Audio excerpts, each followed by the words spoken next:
Good afternoon. Very pleased to be able to welcome you here today to this, what is an open access policy? Why should Purdue faculty care? Each year, Purdue has participated in International Open Access Week, a promotion of open access in scientific publishing and research. This year, the week holds greater significance as the University Senate here considers the adoption of an open access policy. University faculties around the country are adopting policies for depositing their published articles into openly accessible digital repositories like Purdue EPUBs.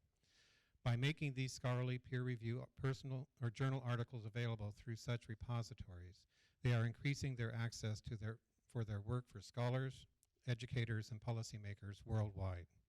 The establishment of such a policy and its implementation has the potential for transformative positive effects on how research is disseminated and used.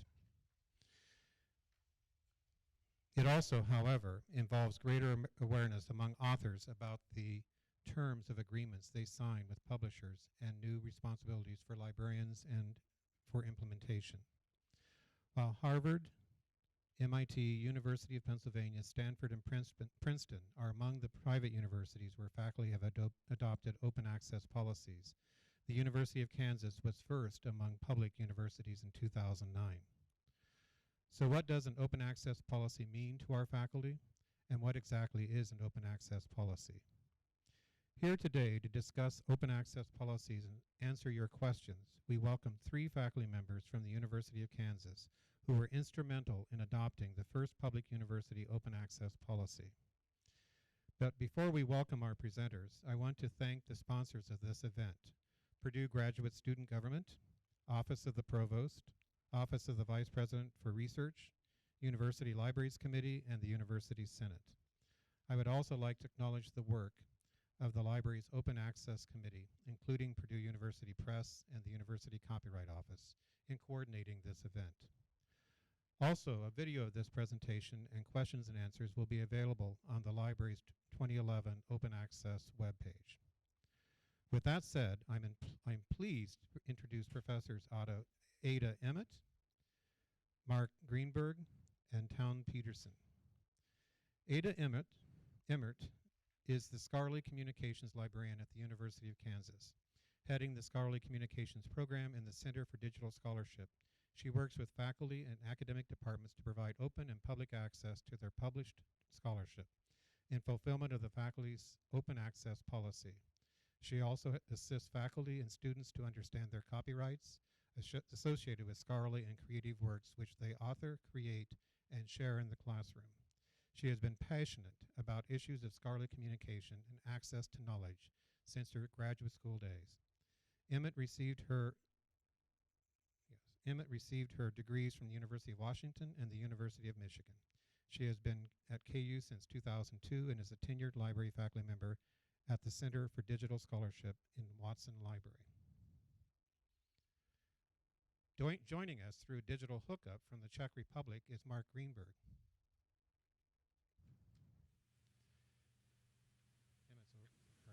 Ada's over here. She's real live. She's a very live person. Joining us is Mark Greenberg, currently serving as chairman and professor of Slavic languages at the Department of Slavic Languages and Literatures at the University of Kansas.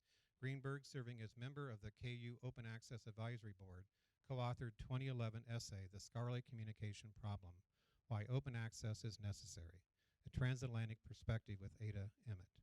Professor Greenberg received his degrees from the University of Chicago and UCLA. And Townsend Peterson, over to my right, is a distinguished professor of ecology and evolutionary biology at the University of Kansas.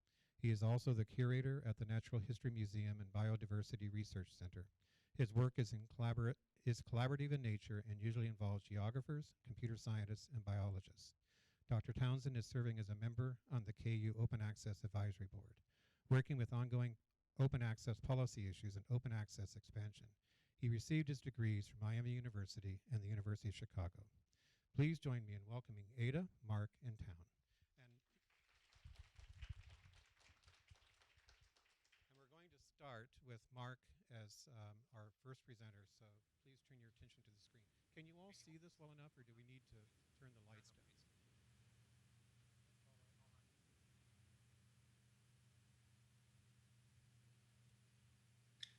Let me know when you're ready to start. We need sound.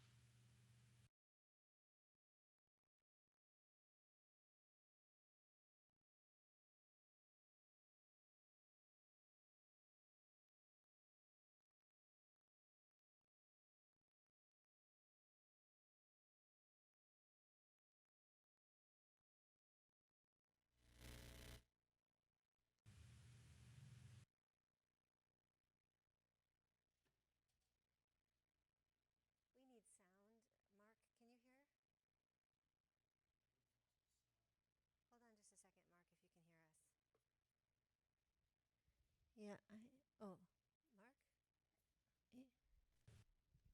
So if you can hear us, hold on a sec, because we can't hear you.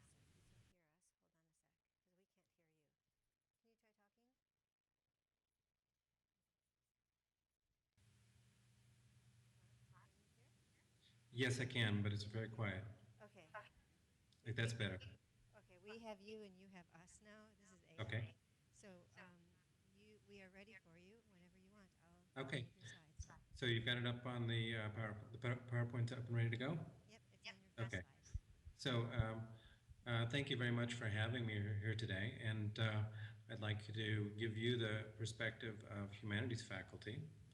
So when I started thinking about us, I thought about us in a few different kinds of categories that may differentiate for us from other kinds of faculty. For one thing, we humanities faculty are book huggers. So we love books on paper, and you have to pry them from our cold dead hands. We don't want to give them up. We're also word huggers. We love our words, and we're afraid someone will steal them.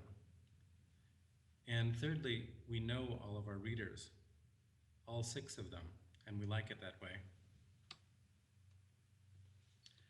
So for the book hugger type of humanist, I want to reassure you that books are and will still be around. Open access is mostly about article publication, and digital repositories which serve open access are dedicated to preserving texts as formats evolve, which means that just like books, where paper has a life to it and the life can be extended to some degree, also digital repositories are trying to do the same thing. So even electronic books conceived as such won't disappear. And I also think about electronic publications as an extension of paper publication and not necessarily as a replacement of it. And Ada, we should be moving to the 4th slide now.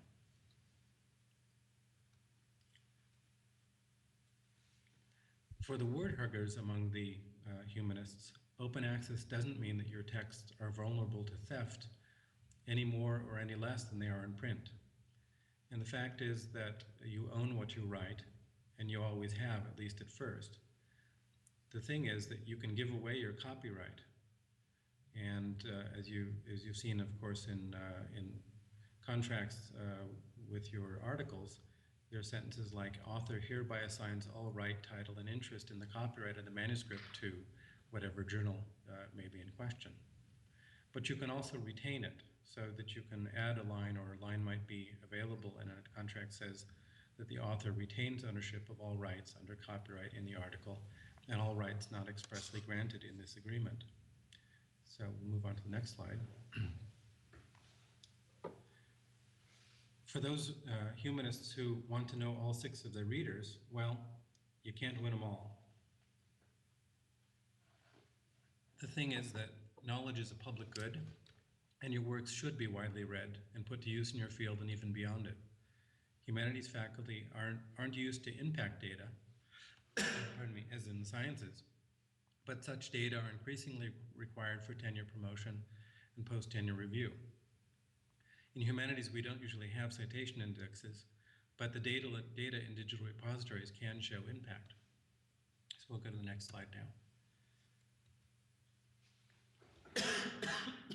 Pardon me. They heat terribly here, so it gets very dry.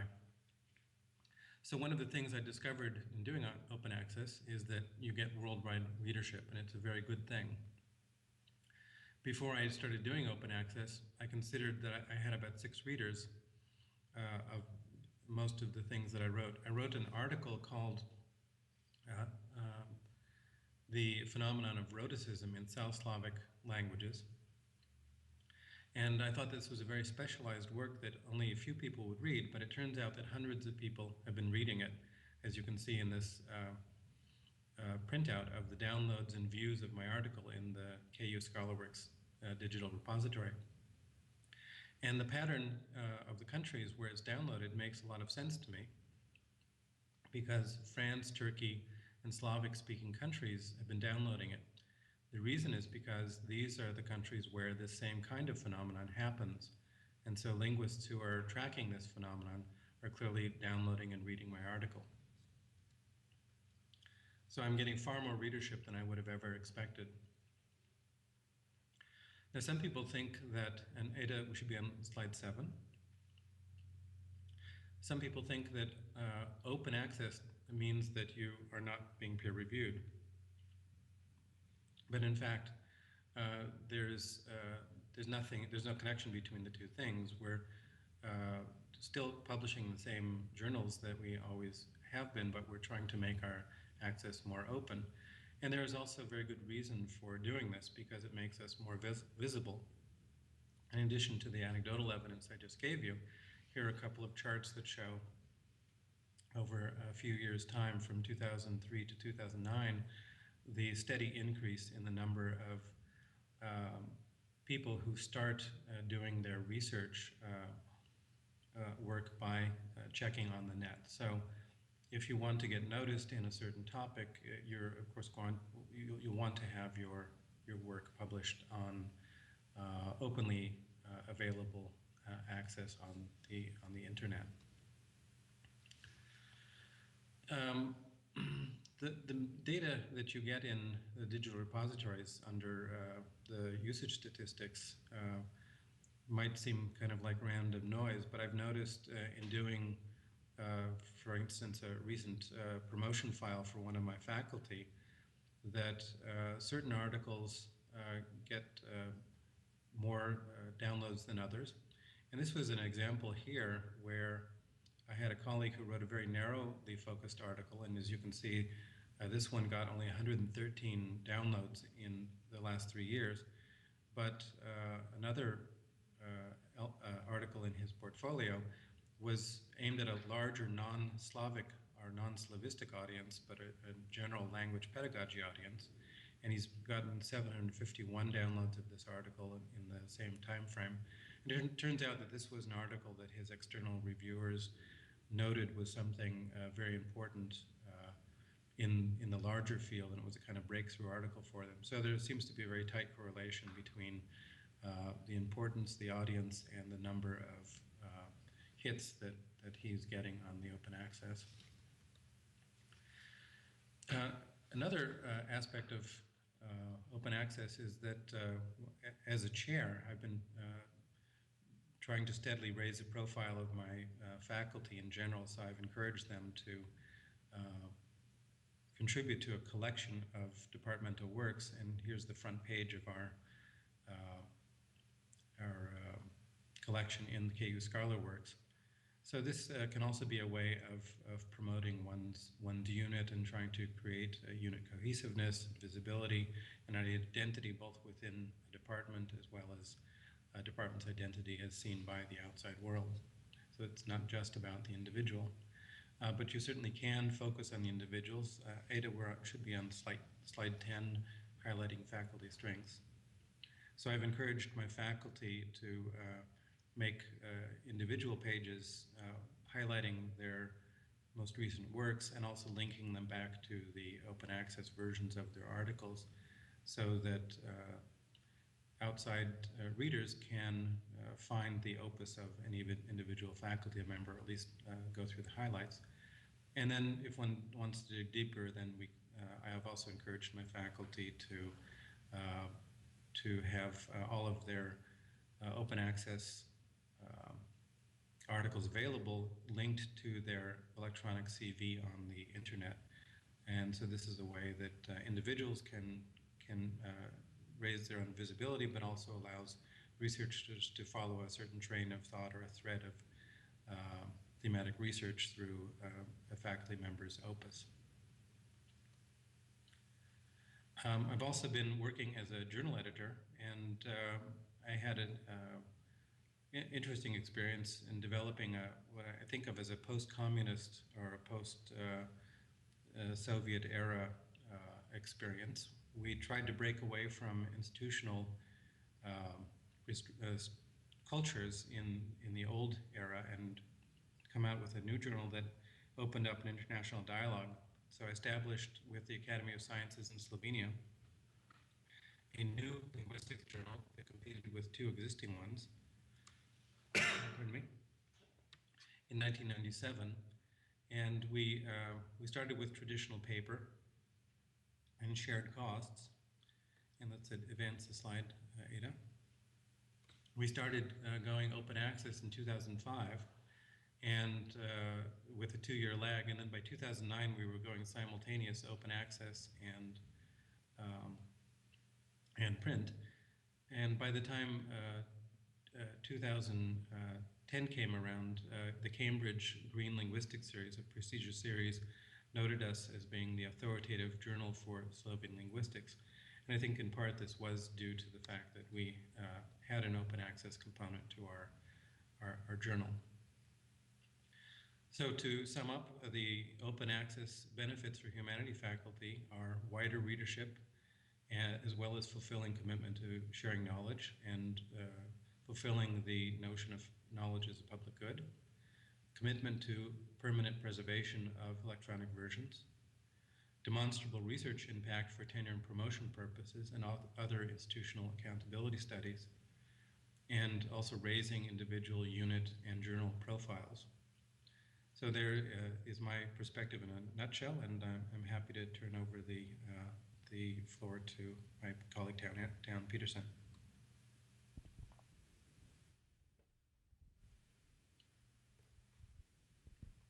Mark, can you hear me? Yes. Okay, great. Thank you very much. I think what we'll do is hold any questions or comments and have Town come up, and then we will open it up for questions after Town. Okay.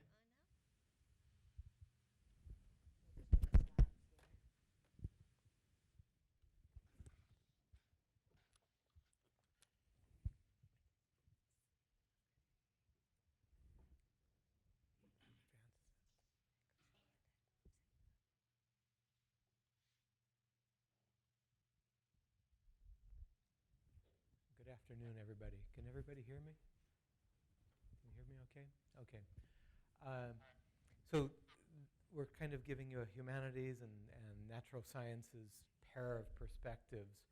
And I think you'll find it to be an interesting set of contrasts. Some things that are very similar, some things that are very different. If I were to give you a rationale for why this movement towards an open access world is so critical, there's a very simple argument, and that is just to step outside of your box, which is to say your office or wherever your access point is here at Purdue University. Go downtown and go to a coffee shop, and don't sign into the Purdue library server. And you'll run into things like this. This is a paper that I was fortunate enough to publish in Science a few years ago. And you go downtown to the coffee shop and you have no access to it. Another one. And I'll point out right there the price. I literally found some of my colleagues competing to see whose papers had higher prices. But it's in many ways, it's not a very good thing because it means that your potential reviewers, your potential readers are not able to read your papers. And so, especially if you're thinking about a global community of scholars, and we are an increasingly global community, this is very bad because people at smaller, less fortunate universities, both in the US and around the world, simply can't see your work. Let's get very concrete about what the problem is. Probably all the library people here know this graphic pretty well, but it's taking us from 1986 to 2006. It's taking the 1986 prices for various library materials as a baseline, and then it's showing us the percent change along the vertical axis.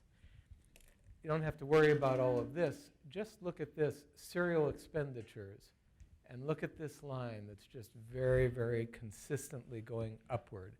So more than a threefold increase in price for the serials that you need, the journals that you need to access in your daily research. So I just put this into a spreadsheet to give you an idea of what that rate of increase means for Purdue University. I was guessing at about how much the yearly serials budget was. That's about what KU's is. But the exact numbers don't matter. Let's imagine $4.5 million a year for serial purchases, or electronic access to serials, I should say. And let's just imagine that we're lucky and the library serials budget is not declining. I don't know, have you had any increases in recent years? Good. Let's imagine that your budget is flat, and let's imagine an average cost per journal of $3,000. The yearly change in journal cost has been about 8%. That's a very conservative estimate. It could be as high as 10 to 12%. Well, what that means, just with this set of statistics, is that 20 years from now, you're going to be able to afford about a third as many journals. Now, the specifics may be different. You may get a 3% increase in your library budget, or a 5% increase. But the long and the short of it is, this is not a sustainable situation where your budget is not increasing wildly, but the per journal costs are. And there's another element, which is that the numbers of journals that your scientists, that your faculty are wanting to have access to, the numbers of journals are increasing quite rapidly as well. So let's back up a little bit. Let's talk about this process, and then let's look at kind of a full accounting of where the inputs and outflows into this system are. So this is a natural sciences perspective, and the version of this slide will be different for people in different fields, but we're basically going to be talking about the same thing. We conceive some sort of research idea, whatever it may be. And then we have to find the funding for it. Now you may say, oh, my research doesn't require funding. In a way it does, because somebody's paying your salary, okay? So somehow or another, the resources have to exist for that research to be done. And the research is carried out, and you write a paper, or a manuscript, I should say. You submit that manuscript to a journal, and at the journal, the editor receives it, sends it out to reviewers. The reviewers consider it, give an opinion back, and let's imagine that it's a good day, and your paper is accepted. Okay, so we're all very happy. This is a natural sciences thing where sometimes you end up having to pay page charges. I know that sounds strange to humanities faculty, perhaps. After the page charges, well, your paper's published. Isn't this great? And again, remember, we're doing the accounting. So once your paper is published, well, Purdue is paying for access to that journal. And if Purdue isn't paying for it, somebody is. So there are these access fees, like that $34 charge that I showed you on one of my papers. So that's one version of the research trajectory, from conceiving the idea through to other people reading your paper. Well, let's do the accounting now. Those are all points where somebody is essentially giving intellectual input. It may be you, it may be the editor, or maybe the reviewers. That's almost invariably donated time, okay? You review papers, you are not paid to review them. That's part of your service to your broader field. So that's all an input of something that we'd at least like to think has value. Now that research funding, that's money, okay? Somebody's putting that in. Maybe the state of Indiana, maybe the National Science Foundation, somebody. Again, there is salary time and effort contributed by the editor and the reviewers. So again, this is more money flowing into the system.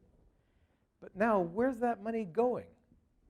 Well, you pay those page charges, if there are page charges in your version of the academy. You pay the access charges, and you pay the subscription fees. And really, from the perspective of the academy, that money is flowing out of the system, right? The consistent 12% profit margin that Elsevier turns every year returns no benefit to the academy. And so this system is a very inefficient system from the perspective of doing science or doing scholarship here at Purdue University. So I want to go through 3 more concrete and proximate reasons why, at least I would suggest to you, that you should care. First is a very simple one. You don't own your own intellectual property. So copyright, we say, but it's actually copyrights. It's 5 different sets of rights: the right to reproduce your work, adapt your work, distribute your work, perform it, and display it. And each of those has a whole body of legal thinking about what it means and how it is interpreted. What we don't always think about is that those rights don't just go together. I mean, we think about copyright transfer. Well, it's not just, I'm going to give this unit to somebody else. It's, I may give a piece of it, or I may give a piece of it with certain conditions. So it's not just a simple transfer of copyright. Now, when we get to that step in the process where our paper has been accepted by the editor and it's ready to be published, we get something like this, formerly in the mail and now in email. Just give me a feeling about this. How many of you have read one of these word for word and considered its meaning? Okay, now all the library people who have read those, pull down your hands. Okay, there we go. That's good. It's frightening, and I put myself in the same bag because, what did I do? When I was interviewing at the University of Kansas, I was about to give my interview talk, and I was told, just don't push this button too hard.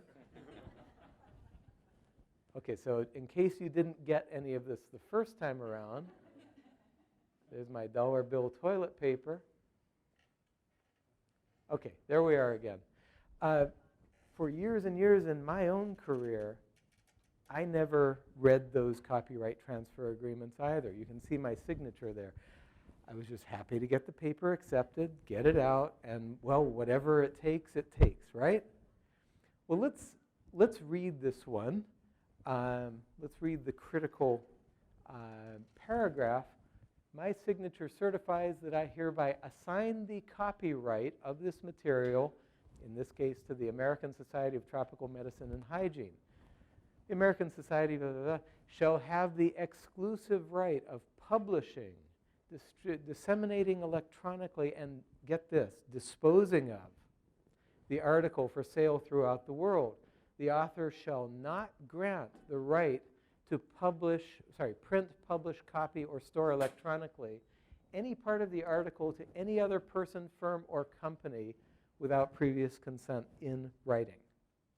So what does this say to us? But all of those rights that we just looked at in the previous slide, I've given them all away. And so technically, for example, I don't have the right to present to you today the research that I published in the American Journal of Tropical Medicine and Hygiene. Okay? That's pretty frightening. I can't use a descendant version of that. I can't reuse those data. It's a very dramatic thing that we're doing when we sign that copyright transfer agreement. And the sad thing is that we as academics don't really think about it when we sign that form. We're just so happy to get our work published that we don't ask questions, right? So a second reason why you should care is access to the literature, both by yourself and by your colleagues who might be at University of Indiana, they might be at some small school elsewhere in Indiana, or they might be in Slovenia or the Czech Republic, wherever around the world. So I did an experiment. I'm a scientist, right? I took 10 publications by my colleagues in the Department of Ecology and Evolutionary Biology at KU. Each one is published in a different journal. Here's a review of Paleobotany and Palynology, Ecology Letters, Herpetologica, et cetera, et cetera. And I just wanted to see how bad this problem is. If everybody around the world can get to those papers, maybe I shouldn't care. So what I did was I took this list of 10 bibliographic citations and I sent it to 50 colleagues around the world. And I asked them to do two things. Go to your desk in your office, sit down at your computer and get access to each of those. Get the PDF, get the final published version. And two, report back to me. Yes, yes, yes, no, no, no. Okay? So let's look at what I found. Where you see yellow circles is where a colleague of mine was able to get to 10 of 10 of those bibliographic citations. So the first thing you should notice is that none of my US colleagues was able to get complete access to this list of 10 papers in the literature. Only, I think it was one colleague in Germany and one colleague in Spain. And the other thing you can notice is that in the developing world, access can be quite a bit worse. But also in the developed world, access can be quite a bit worse. So that's kind of one view of this. Who was successful where? Here's another view of the same thing by journals. First thing that you should notice is even the top accessible journal was not universally accessible. Second thing you should notice is that the least accessible journals are visible to fewer than half of my colleagues around the world. So if I'm publishing in the Journal of Mammalogy or Herpetologica, my colleagues can't see it. Half of my colleagues can't see it. And the last thing that I'll point out about this list is that the bottom of the list is made up of small society journals. Okay, so the journals that are getting the best access are the ones that are hosted by big publishers. And these ones at the bottom of the list are down and out because they're not plugged into this big system. So right away we see that we do have a problem. Okay, we are not in a situation where we're making a big fuss about open access for no reason. So last point is it's not all negatives, there are positives. If your work is accessible, people read it. Mark gave you some examples in the humanities. I'll give you an analysis, essentially a meta-analysis, so an analysis of analyses. This paper published a few years ago, no, 1 year ago, the Open Access Citation Advantage Studies and Results to Date. It reviews 31 papers that have checked for a difference in citation rates between open and closed access papers. And of those 31, 27 find a positive open access citation advantage, and 4 either didn't find any effect or found a disadvantage. If we look at this by field, it's fairly dramatic. My own field is the only one that is slightly equivocal. Essentially, all the other fields are seeing as much as 6-fold citation advantages or something more modest. But either this is something that your particular field takes into account explicitly, you know, H factors and impact factors of journals and things like that, or it's something that your field takes into account implicitly, such as, I think Mark just mentioned, some of the letters submitted in the tenure and promotion process. The long and the short of it is, if people are reading your work and if people are citing your work, it gives more importance to your work. So there are both sticks and carrots. There are the sticks of losing your property and having your colleagues not able to see your work. And there's the carrot of more people will be citing your work if your work is accessible. So the long and the short of this is my opinion, but I would assert to you that the enterprise of academic publishing has simply been bought out by a commercial publishing world that is opportunistic. And the consequence of that is that academic publications, in this case I'm talking about scholarly journal publications only, they are becoming inaccessible to our own community, and particularly if you consider yourself part of a global community of scholars. So, what can you do? One thing that you can do is certainly choose your journals wisely, okay? Which is to say, it's not just what's the highest impact factor, but it may also be the idea that you want these journals to be making your work accessible to the broader community. I personally go so far as to review papers only for journals where I agree with the editorial policies. That's my extremist attitude. But I'm currently reviewing 40 to 50 papers per year. Each one is 2 or 3 hours of work.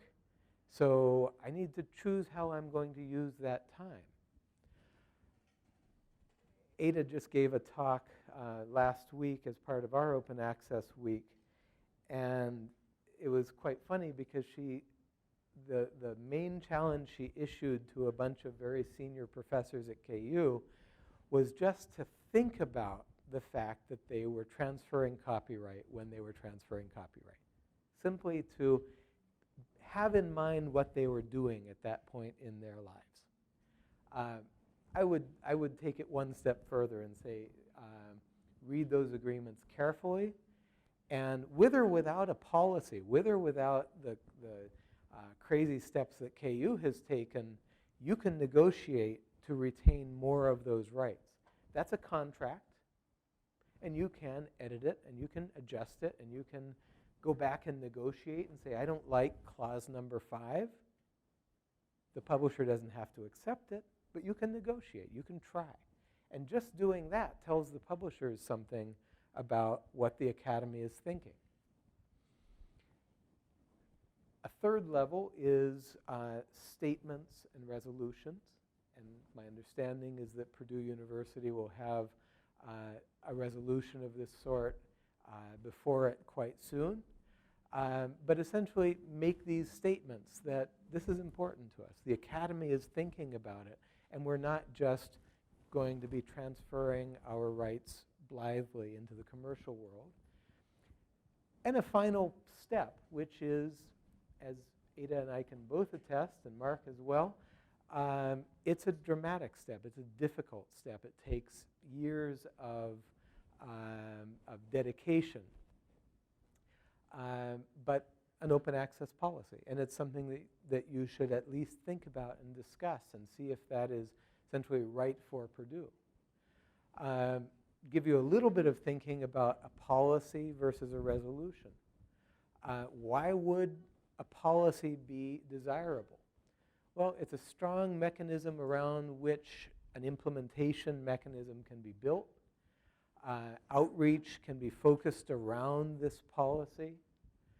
And it can, these outreach efforts, I'm thinking reaching out, for example, of your libraries, it can lead to changes in the behavior of Purdue University authors. Another thing that I don't have on this list is simply that it gives a flag to wave to your higher administration. I've now heard our chancellor cite the KU open access policy 3 times in public lectures. And so she's out there waving this banner, and it's great because it's getting everybody thinking about it. So what are the disadvantages? Well, you will find, or anyone who ventures into this world of open access policies will find, that there is this very, very delicate balance between getting people to participate, and the ugly word that we don't use around KU is compliance, versus success, which is to say, how do you get a lot of people to participate, that's the success side, without having to push them into participating, that's the compliance side. And certainly another disadvantage is just that it's a lot of work. So why not just do it, or a resolution? Well, on the advantage side, an immense amount of your scholarship can be made accessible openly right now without a policy and without all of the hassles of getting a policy passed. What you give up is kind of the big picture. You give up that statement. The question was asked over lunch as to, well, do you really think this is going to change that problem of library serials budgets? Is that really going to make it all of a sudden affordable so that KU doesn't have to cut any more serials from our library? No. What it does do is it allows us to start the conversation, which is to say the publishing industry right now has a goose that lays golden eggs. And they have no reason to be unhappy with that.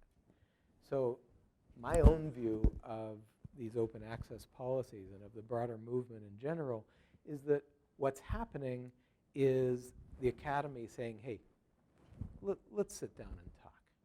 And I think that's a very, very important step. So just with 3 or 4 last slides, I wanted to give you a little bit of information about how the KU policy has proceeded over the last couple years. I thought these survey results might be very interesting to you. We did this very early in the process. We got a couple hundred faculty members to take this survey. And I thought it was very instructive. If you can see this darker shading here and here and here and here, that's the modal response. That's the most frequent response. It goes, whoops, sorry. Okay, so it goes from not important to very important. And so I was really intrigued with these results because it really made the point that KU faculty were thinking about the right things. The most important factors to them were make it easier for other people to search and locate my work, and make access to my work to scholars in other countries more convenient. Okay, I like that. The least important, these are potential benefits, by the way, the least important were things like making copies of my work prior to peer review available, and making my research available before publication. Those are things that are kind of field specific. Some fields do that, mine doesn't. But I kind of like the array of answers. Still in the important category, preserving our research in a central place, making my research available online without me having to maintain a website, and long-term preservation. On the potential problem side, also it was kind of nice. On the important level, I'm worried, people were worried that publishers might push back. That's something that is a concern, without a doubt. And I don't understand copyright. Well, guess what? Most all of us don't. And the unimportant things were, I'm worried that it will impact the citation value. I'm worried about the risk to patentability. I'm worried it'll impact grants and research activities, or I'm already doing it. So I thought these results were very useful kind of in guiding the very first steps that we took in moving towards a KU open access policy. So don't worry, I won't read this to you, but this is the addendum that we stick on the back of our copyright transfer agreements. And it's just to give you, that was the top half, and this is just like the title and the authors of the paper. And then over here, there are some things that are really critical, like publisher agrees to provide to author within 14 days of publication at no charge a PDF of the final paper. This doesn't always work, but it certainly starts a conversation. So what's come of this? Okay, part of the challenge is getting our faculty to worry about this, getting our faculty to think about it, participate. Part of the challenge is the negotiations with the publishers themselves. But this should show you this is essentially 4 time phases, and this is numbers of articles being deposited in our open access repository. And essentially what you can see is that the build out is happening very rapidly. Essentially, thanks at least in part to our open access policy, our digital archive is building very, very rapidly. And then this, to me, is the really critical point. This is prior to our policy, and this is after our policy. Views and downloads, which we don't need to go into the difference between them, but the fascinating stuff is on a per item basis. Notice that the attention, the downloads and the views that they're getting is between doubling and tripling in this most recent period. So what's happening is more and more of our colleagues around the world are accessing this information as the digital archive builds. So it's essentially building critical mass that brings in attention, readership, citation, visibility to KU research.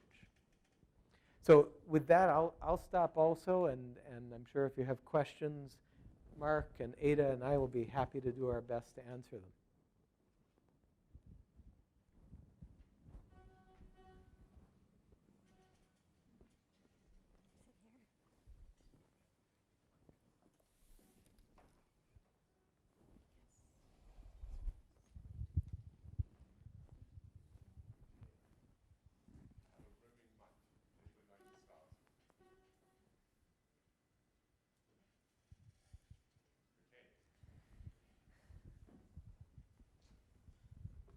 Yeah, for your last slide there where you were comparing views and downloads over that period of time, it would be interesting to compare that to another organization that didn't have open access policies that may also be rising dramatically just because there are more access points in people. Yeah, that would be a very useful perspective on it.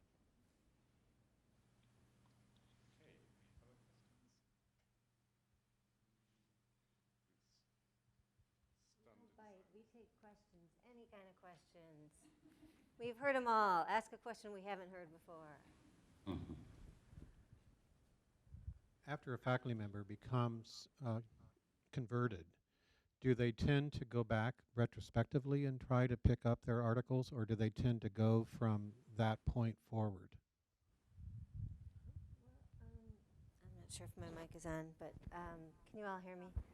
I think that mostly they become interested in having more and more work in the repository, so even their older work, because as soon as your work goes into our repository, the download stats start showing up, and faculty really love that, to be able to see pretty instantly what's happening. And so it's kind of, how do I get more of a good thing? I want more.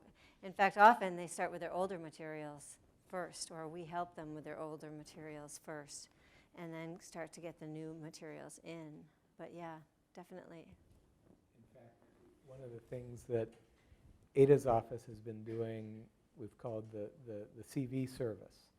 And this is literally the faculty member emails in his or her CV, and Ada's assistant and students that she directs go through the CV, and a week or a month later come back to the faculty member and say, well, these X number of papers can just be put on KU ScholarWorks right now, no restrictions, no problem. Do you want us to do that?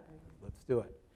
And then there's a second category where if you still have the author final draft, well, that can be put up.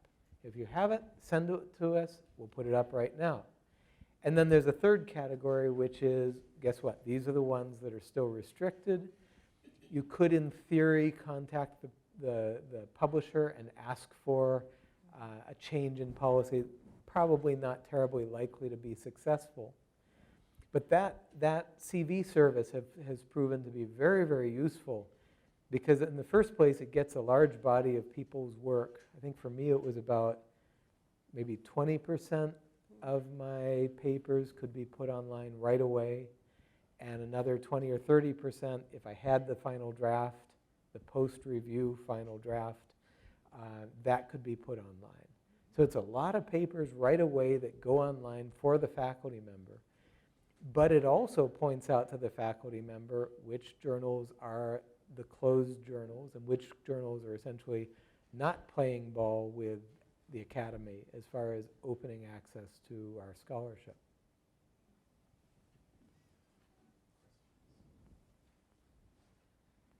So can I take advantage of having the mic to ask a question? So prior to coming to Purdue, I was a Learned Society publisher in Humanities, and we had one of these small journals. There's certainly the concern that I've heard some faculty members express that by engaging in these activities, they might be jeopardizing the survival of their small society, especially small societies, larger societies as well, sort of resonates with me. And I wondered if you could comment on that fear.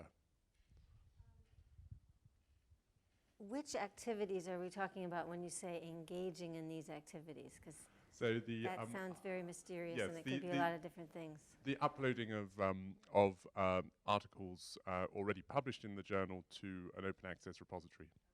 Because there's certainly open access that happens where an individual author takes an individual article that he or she's published and wants to put it in a repository, versus a journal that might be moving toward all articles being openly available. So I have several things I could respond to that, so in town if you want to join, but I see there is being very little risk in the author self-archiving model of open access to any particular journal, any given journal, unless it's a journal all written about open access, because then perhaps every author for every article and every issue will be wanting to do that. But even then, people really do, the editor of a journal can control what version of the paper gets shared.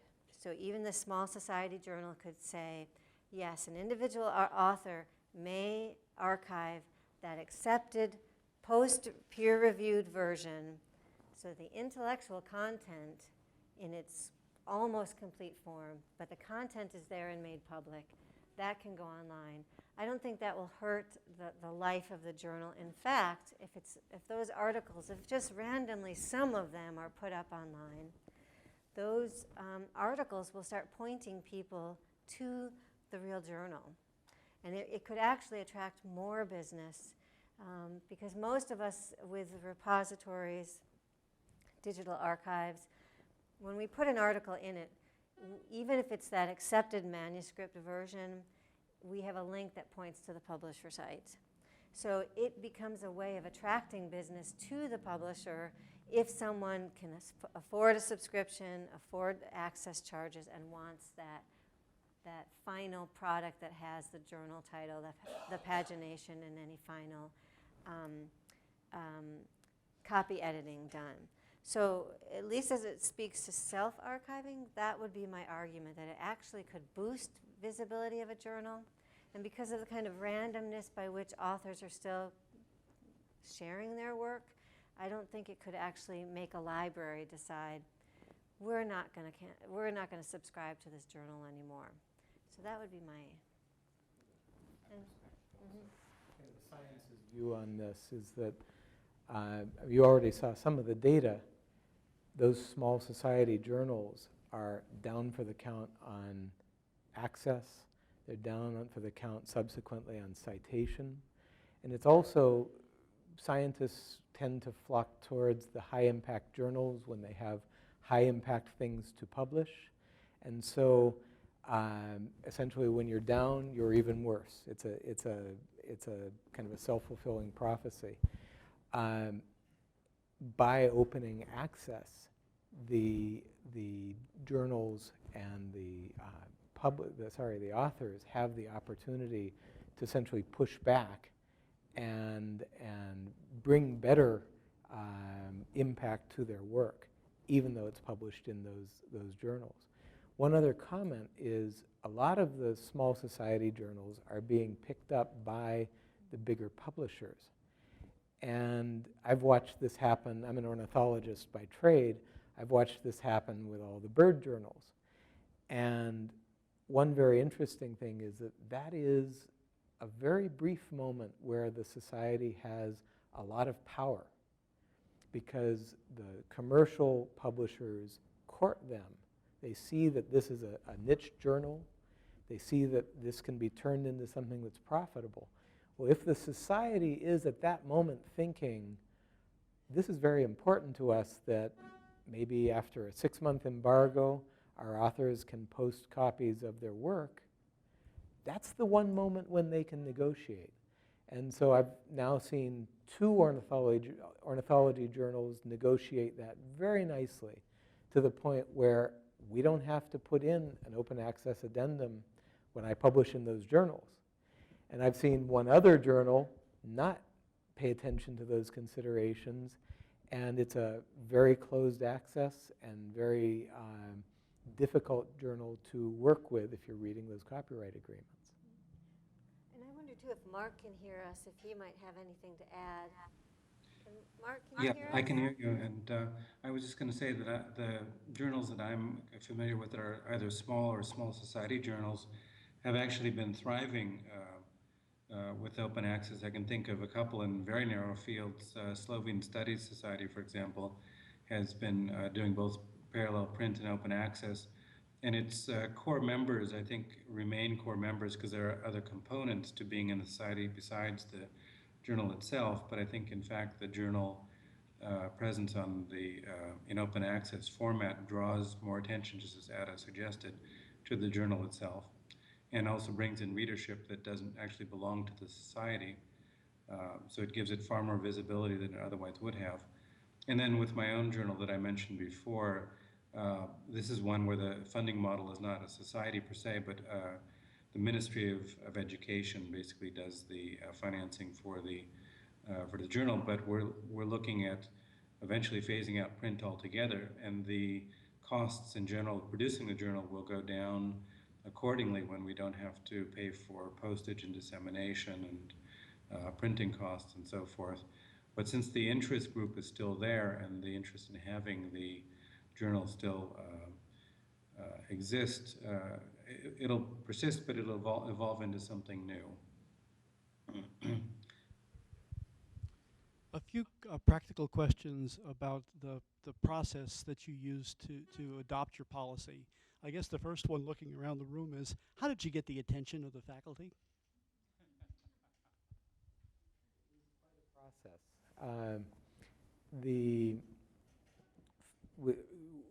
What our Dean of Libraries says is that we're not only the first public university to pass a policy, but we're the only university to pass a policy twice. In Because 2 different years. 2 different years, we literally, the first time the policy was essentially requested of a small group of us, both of us were on this committee,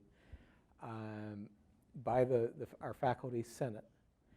And that took us up to a provisional policy, let's say, a policy without the implementation details. And then there was a second task force, which Ada led, Mark and I were on it, and that took us up to a fully fleshed out policy. How did we get faculty attention? Every way we could, which is to say we did things like visit departmental meetings when we had essentially an in. So if there was a department where somebody had expressed interest, we would go visit and sit in on the departmental meeting and give a 10-minute presentation, take questions. We did brown bag lunches. We did open forums. Essentially anything we could think of. A couple of times we were able to use the all faculty email address, which is kept under very tight control by the KU administration. But it was, we ended up in the end talking to about 12 or 13% of KU faculty, so 200 or 300 faculty. Face-to-face. Face-to-face, Yeah. exactly. Yeah. And I think that, so sometimes it was because we were pushing out. Occasionally we were being asked. Occasionally we were doing the metaphoric tripping in public and the collective laughing at us, and then that started a conversation of, we made a mistake and people then wanted to actually talk with us about it. Sending out a draft to all faculty, both years actually, sending out a survey to all faculty the first year, so that, and we had 10 years of kind of having some open conversations about scholarly communication issues in general, but these kind of 2 years of policy development and then, and redevelopment, really was a huge campaign of engagement. Really, what were modest attempts in the beginning, all it took then was having all faculty see a draft of a potential policy to come out. We have a faculty governance that has maybe 40 people on it for the whole 1,200 faculty body. That instantly drew attention from certain quarters. Oh, this is a draft. How come I've never heard of this?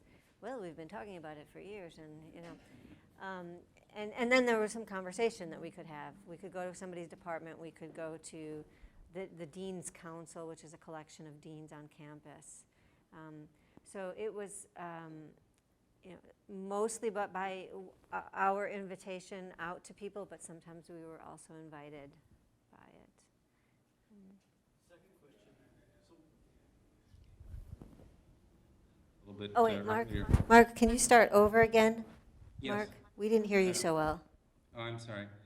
Ada used the metaphor of addiction a little bit earlier when she was talking about faculty enjoying the hits that they got from the download statistics.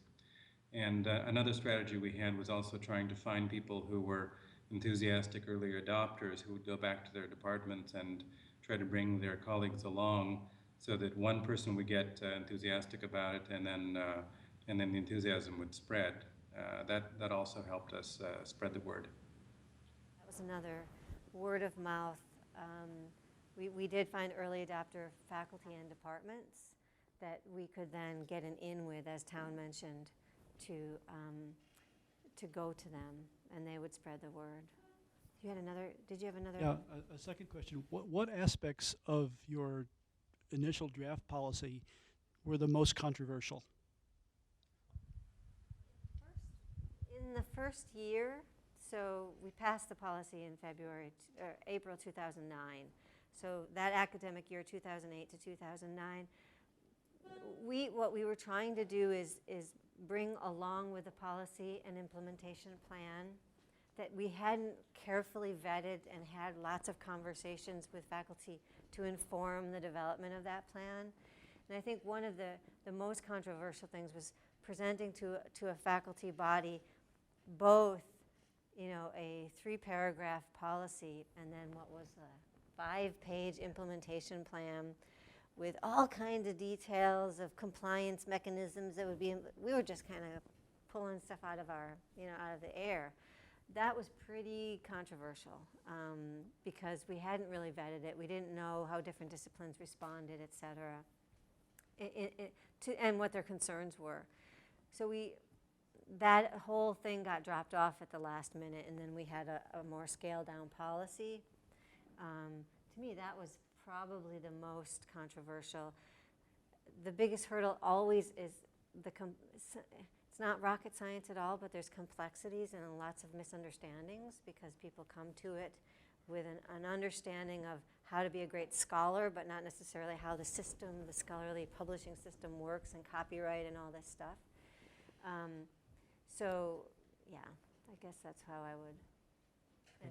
I think I would have answered Ada's second part first, which is to say that the biggest source of debate or discord was misunderstanding. So, you know, just to give you the example, the next to the last meeting before our second passage, the final passage of the open access policy at KU, a person was clearly agitated, very negative, and when we finally got this person to speak, the point was, I am the editor-in-chief of such and such society journal, and KU can't tell us what to do with our editorial policies. Correct. What we were talking about was scholarly journal publications by KU faculty, not journals edited by KU faculty. And so over and over and over again, we ran into strident debate that really was approaching irrelevant, you know, related but irrelevant, because the faculty member didn't know exactly what it was we were discussing. And so that was a huge source of bumps in the road, simply because it was so hard to make clear exactly what it was we were talking about. And because we were not that practiced at it.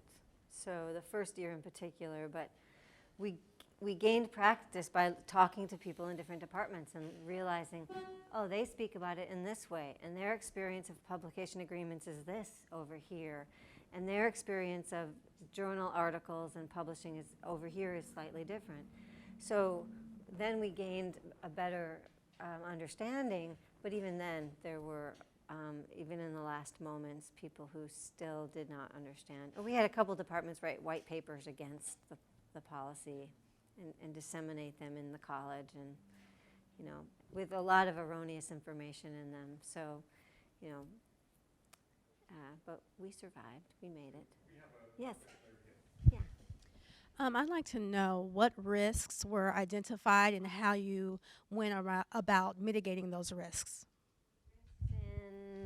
As far as with the policy, you mentioned that there was a problem with applying it across disciplines. And so, and also one of the disadvantages was the balance of success and compliance. So what risks were identified and how did you go about mitigating those risks? Yeah, good question. And there's kind of two parts to it. Let me think a second. I guess I wouldn't use the word risk, but can you repeat the first part again? The risk to, I'm sorry, I need to write it down. It's kind of, what are the downsides of open access? What are the downsides that you mentioned? I don't think I can make Of the policy, of having a policy? having a policy and trying to present it to faculty across different disciplines. Okay.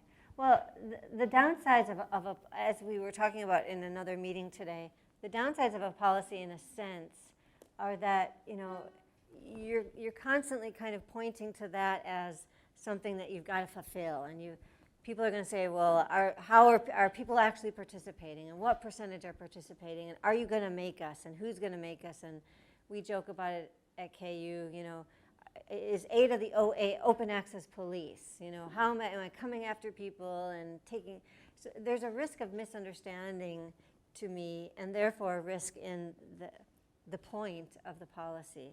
Now, in terms of the discipline differences, what we really ended up having to do was notice kind of in the bell curve what was the main thrust of concerns and interests that we could draft and take in to inform the development of the policy, but also in an implementation plan, which the Senate the second year had to endorse. And so, as I also mentioned, sorry to those of you who've heard this already today, there really were some outlier concerns that we just had to say, sorry. So on the one end, some of them were things like some of the arts, for faculty in the arts, were saying, well, why is this policy only about scholarly journal articles? What about our artwork and our audio and our films and our music and our trade, working papers? And why can't that be written into the policy?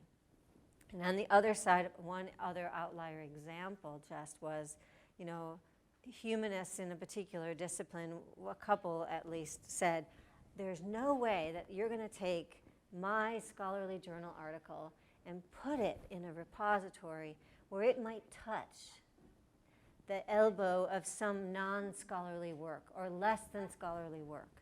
Now, so to me, those in a sense could be valid concerns or interests, but we had to keep the scope very general. So we had to say, thank you so much for your opinion. I've now learned something about the humanists.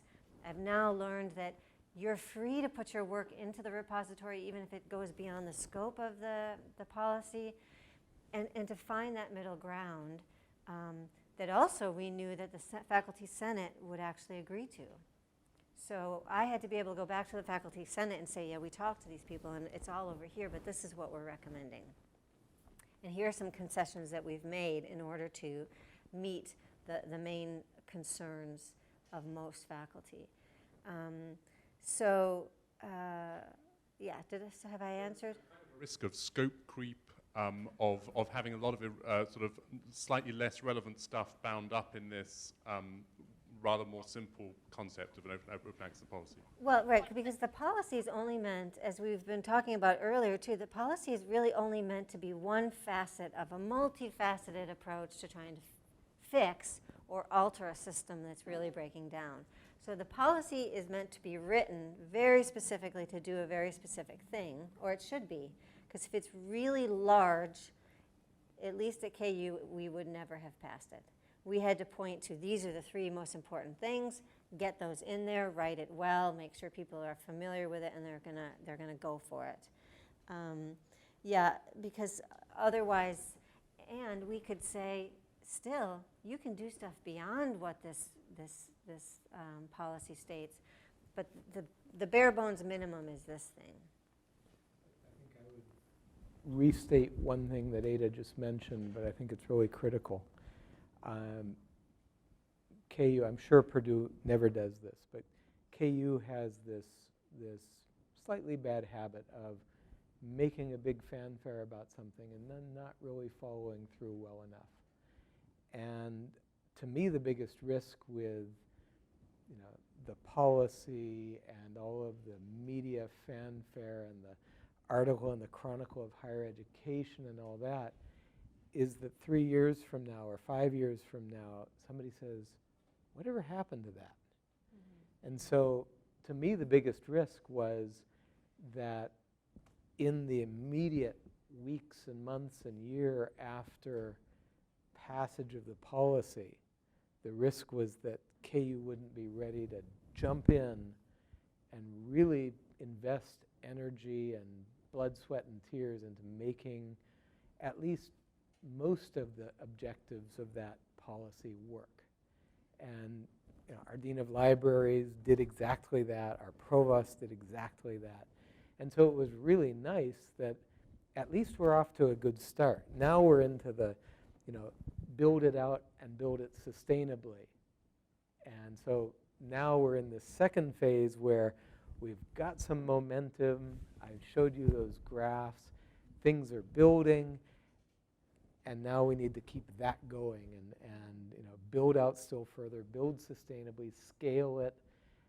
And so there are still risks involved. But to me, that's the real risk with this. Would you like to add anything on the risk question? Possibly not hearing us. I'm going to move on to the sorry, Mark. No, I didn't have anything to add. No, thank you. Okay. Here's another question. Thank you very much for this very interesting presentation, and also for your passion, commitment, and I admire that very much. And some of the data you presented, it looks like not only open access will benefit people in developing countries, but also in the developed world. So this is very, very intriguing piece of data. So did you notice that those who are excited about open, passionate about open access, is there any relationship between their international experiences and early adoption of this? This is one question, and I will come to another question. Maybe you can answer that, and I have one more question. Yeah, well, we can both probably speak to that, but yes, we have found, at least anecdotally, that the faculty and the students that are most interested in it, either research in internet, whose research involves non-US areas of interest, culture, science, social science, or who have research ties to other countries, so they're collaborating with others and other researchers in other countries, or students who are from other countries in particular, or even faculty who are from other countries. So, and I would also generalize that probably the social sciences roughly have been the most interested, although Town is in the sciences and Mark is really in the humanities department anyway. But yes, that would be my answer. And Town or Mark, either one of you. I think that the nightmare case is the faculty member who says, I don't know what you're talking about. There's no access problem. I go to my office, everything works. And that's the person who, is very comfortable at KU, where we're spending $4 or $5 million a year to open access in a way. And that person really is not seeing farther afield than his or her office. And it's really that international experience or that diversity of platforms within the US. Go to a community college or go to a smaller state university. You're not going to have that universal access.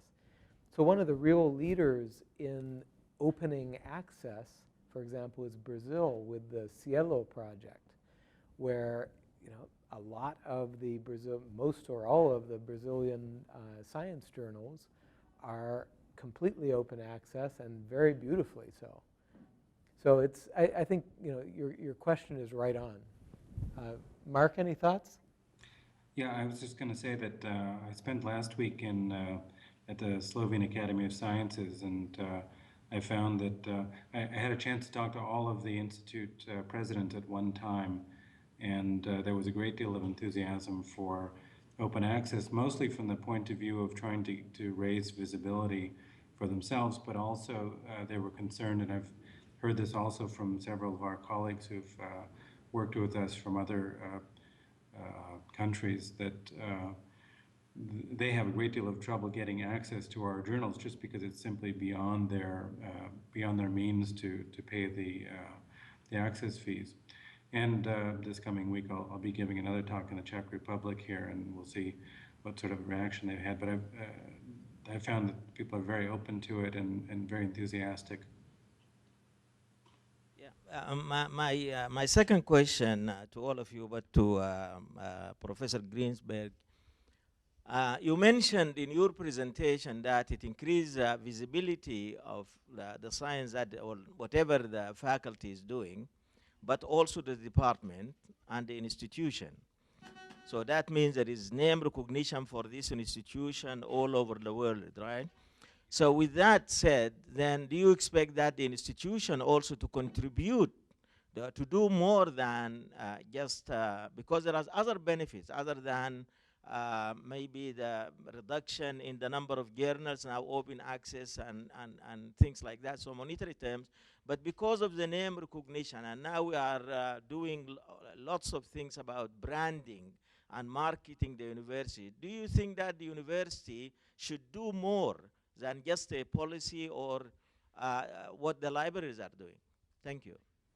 Yeah, I think that question has many parts to it, and I'm not sure I have the time to answer all of them, but I do take a kind of generally positive view of the whole thing, and think about it not in terms just of opening up access and lowering costs, which are big benefits too, but it's a way of promoting and, as you say, branding any sort of unit, whether it's a departmental unit, a division, an individual faculty member, a journal, or university. I can say that my experience of being a chair in a department with open access, where the department embraced it, had a lot to do with our department rising in the visibility within our small field, which is fairly easy to gauge. There are only 20 such departments in the United States that devote themselves to Slavic languages.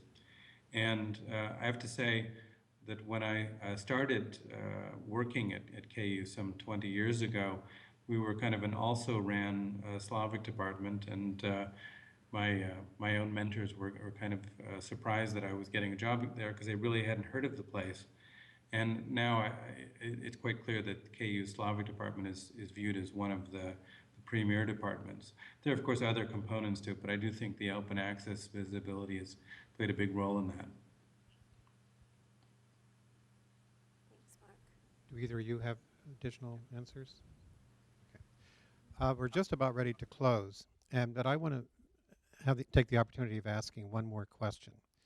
If Harvard, MIT, and Stanford, to a lesser extent, hadn't passed their resolutions, would it have been harder for you to have done it at Kansas University? Certainly, they provided a path, if nothing else, for the wording, which we plagiarized with their permission. But certainly, they blazed a trail.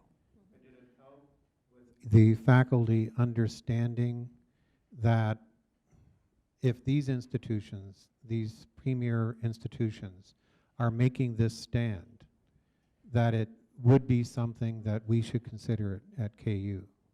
Yeah, I think absolutely. I think we would never have come up with the idea ourselves. I mean, I just think that's the truth. And it was a great rallying point. There were occasions where that argument backfired with a couple of individuals, as in, well, we're not Harvard, they're Harvard, we're not. You know, but mostly there was a safety in that. Look what they've done. Even Harvard Law School has done this. You know, if these, eminent faculty could understand this and pass this, we can start to understand this and come to a point where the questions and concerns we have can be explained, and we can seriously consider it, at least, if not pass it. So I think I see it as, I've never had that question, and that's very interesting, but yeah. And one final comment. This spring, the University Library Committee here passed a motion that required faculty to deposit. Over the summer, we thought through that and changed it to advances and supports the deposit of access. Because following your example, we realized we weren't far enough along to mandate it. We had to bring people along to get to that point. So join me in thanking our visitors and our speakers from Kansas University.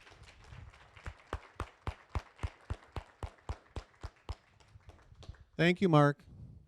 Thank you. I don't know what time it is there, but I had a 39-hour day yesterday coming back from Australia, so I can understand the time, the jet lag. Goodbye.